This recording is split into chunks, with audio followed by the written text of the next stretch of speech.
Hi నమస్తే అండి, welcome to my channel. నేను మీ మునిగాల పద్మ. సర్వపిండి చేద్దామండి. సర్వపిండి కావాల్సిన పదార్థాలు ఏంటో చూసేద్దాం రండి. 1/2 కప్పు నువ్వులు, దానికి తగినంత ఆయిల్, తర్వాత 1/2 కప్పు పల్లీలు వేయించి ఇలా పొట్టు తీసుకొని ఇలా పెట్టుకున్న పల్లీలు, ఒక 10-15 నిమిషాల ముందు నానబెట్టుకున్న శనగపప్పు, కావలసినంత కారము, దాంట్లో పట్టేంత వేసుకుందాము. 1/2 కప్పు కరివేపాకు చిన్నగా కట్ చేసి పెట్టుకోవాలి. మీడియం సైజు 2 ఆనియన్స్ ఇలా కట్ చేసి పెట్టుకోవాలి. తర్వాత గార్లిక్ పేస్ట్ అండి, ఇదేంది చిన్న వెల్లుల్లి పేస్ట్ కచ్చపచ్చగా చేసుకొని ఇలా పెట్టుకోవాలి. ఒక 3 పచ్చిమిర్చి సన్నగా కట్ చేసి పెట్టుకోవాలి. తగినంత సాల్ట్, కొంచెం పసుపు, తర్వాత వాము 1 టీ స్పూన్ వాము. మాదైతే కొంచెం పెద్ద ఫ్యామిలీ అండి, సో అందుకే ఒక 3-4 గ్లాసు పిండి పోసాను. సో ఫస్ట్ అయితే నువ్వులు వేసేసుకుందాము. తర్వాత పల్లీలు వేద్దాము. ఆ తర్వాత కొంచెం కరివేపాకు,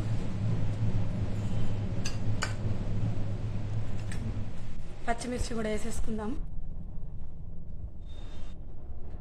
కొంచెం నానబెట్టానండి, కొంచెం టైం లేకుండే, సో ఇంతకుముందే నానబెట్టాను కాబట్టి అందుకే వాటర్ ఉన్నాయి ఇందులో. పచ్చిశనగపప్పు ఇక్కడ వాటర్ ఉన్నాయి కాబట్టి పక్కకు పెట్టేద్దాము. తర్వాత వెల్లుల్లి కచ్చపచ్చగా దంచుకున్నామని చెప్పాను కదా, సో అది కూడా ఆ పేస్ట్ కూడా వేసేద్దాం. ఇది వేస్తేనే టేస్టీగా ఉంటుందండి. అల్లం వెల్లుల్లి పేస్ట్ వేయద్దు, జస్ట్ వెల్లుల్లి మాత్రమే పేస్ట్ చేసి వేయాలి. కారం అయితే కొంచెం వేస్తున్నాను, ఎందుకంటే ఆల్రెడీ పచ్చిమిర్చి కట్ చేసుకుని ఉన్నాయి కదా. సో ఒక 1 టీ స్పూన్ 2 టీ స్పూన్ వేస్తున్నా. తర్వాత పసుపు అయితే కలర్ కోసమే కొంచెం వేస్తున్నా, 1/2 టీ స్పూన్ వేసా. నెక్స్ట్ ఇక ఆనియన్ కట్ చేసి పెట్టుకున్న ఆనియన్స్ కూడా ఉన్నాయి కదా, అవి కూడా మొత్తం వేసేసా. తర్వాత వాము ఉంది కదా, వామ్ కొంచెం ఇలా చేతిలో తీసుకొని ఇలా కొంచెం ఇలా అని వేయాలి.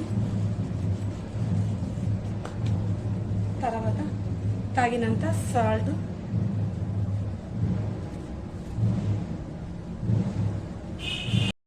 ఒకసారి ఇలా మిక్స్ చేసుకుందాం మొత్తం అంతా. ఇప్పుడు దీంట్లో తగినన్ని వాటర్ పోసుకుందాము. ఇప్పుడు దీన్ని పిండి కలుపుకుందామండి. మొత్తం చపాతీ ముద్దలా మొత్తం దీన్ని కలిపేసుకుందాము, ఓకేనా. ఇప్పుడు ఒక కడాయి తీసుకున్నానండి. దీంతో ఇప్పుడు ఇందాక మనం ఆయిల్ చూపించాను కదా, సో ఆయిల్ ఇలా కొంచెం ఆయిల్ వేసేసుకోవాలి. తర్వాత ఇలా కడాయిలో కొంచెం ఆయిల్ ఉంటుంది కదా, ఇలా కొంచెం ఇలా స్ప్రెడ్ చేసేసుకొని, తర్వాత ఇప్పుడు ఇందాక ముద్ద తీసుకున్నాం కదా, కొంచెం ఇలా పెద్దగా ఇలా అనుకొని ఇలా ప్రెస్ చేసుకోవాలి. ఇలా అంతా నెమ్మదిగా మంచిగా పేర్చుకోవాలి. కడాయే కాదండి, మీ దగ్గర ఏ బౌల్ ఉన్నా దాంట్లో పెట్టేసుకోవచ్చు. సిల్వర్ది రాతండి గిన్నె ఉంటుంది కదా, ఇట్లా ఫిష్ ఫ్రైలు ఏదైనా చికెన్ కర్రీ చేసుకునే బౌల్స్ ఉంటాయి కదా, సో అలాంటి వాటిలలో కూడా పెట్టుకోవచ్చు, ఈ కడాయిలలో పెట్టుకోవచ్చు. స్పెషల్లీ ఇప్పుడు కొత్తగా దొరుకుతున్నాయండి సర్వపిండి పెట్టే బౌల్స్. సో ఇలా కడాయిలో కూడా పెట్టుకోవచ్చు, చిన్నగా మిడిల్లో ఇలా హోల్స్ చేసుకోవాలి. నేనైతే ఎప్పుడు ఇలా కడాయిలనే పెడతాను.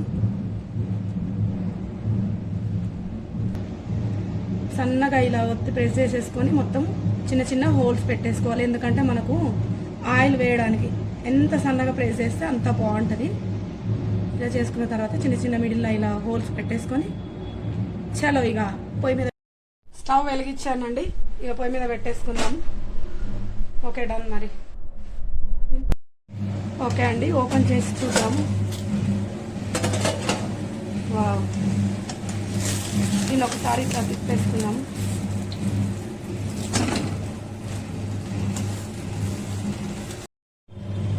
ఓకే అండి, మన తర్వాత రెడీ అయినట్టుంది.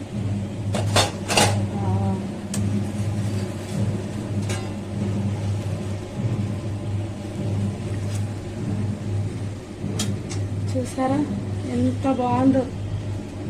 ఇలా తింటే ఎంత అసలు మామూలుగా ఉండదు, స్వర్గమే ఇక తింటే. ఓకే, మరి మీకు నచ్చిందా?